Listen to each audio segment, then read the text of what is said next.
তখন এর বান্ধবীকে নিয়ে যাচ্ছে, মেয়েটার বান্ধবীকে নিয়ে যাচ্ছে, চ আমার বয়ফ্রেন্ড আছে তোকে দেখাবো। যখন গেছে মেয়েটা, মুখটা যখন দেখেছে, দেখে তখন জাস্ট মেয়েটাকে এতটাই জিজ্ঞেস করলো, এটা তোর বয়ফ্রেন্ড? মানে দূর থেকে দেখেছে, কাছে যায়নি। বললো এটা তোর বয়ফ্রেন্ড? বললো হ্যাঁ। তখন মেয়েটা ওর বান্ধবীকে কোয়েশ্চেন করছে যে তোদের রিলেশন কত বছরের? তখন মেয়েটা বলছে আমার এই 1 বছর হয়েছে। মানে ভাবো, 4 বছরের ভালোবাসা ভুলে গিয়ে 1 বছর নতুন করে রিলেশনশিপ শুরু করেছে ছেলেটা।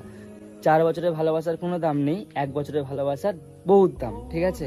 কারণ কথাই আছে না, নতুন পেলে পুরাতন নিখোঁজ, এটা বাস্তব। তারপর মেয়েটা সেদিনকে আর কিছু বলেনি বান্ধবীটাকে জাস্ট বললো তোর কাছে যদি ওর একসাথে কোনো পিক থাকে আমায় সেন্ড করবি বাড়ি গিয়ে।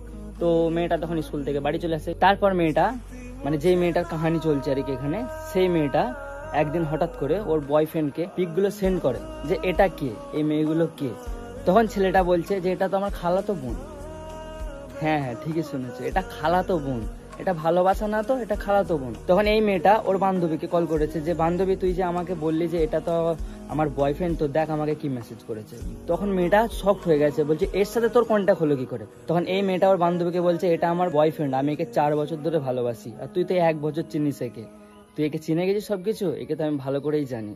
তারপর হঠাৎ করে ছেলেটাকে ওই মেয়েটা ফোন করে, দুজন মিলে কনফারেন্সে থাকে, মানে কলে থাকে। তো তখন এই মেয়েটা ওর বান্ধবীকে বলছে তোর বয়ফ্রেন্ড যেখানে তুই এবারে বলে দেখাতে যে এটা আমার বয়ফ্রেন্ড। তখন মেয়েটা বলছে কি গো, তুমি আমার বয়ফ্রেন্ড না? তুমি আমাকে বিয়ে করবে না? ছেলেটা তখন বলছে তোমার সাথে তো আমার বিয়ে ঠিক হয়ে গেছে।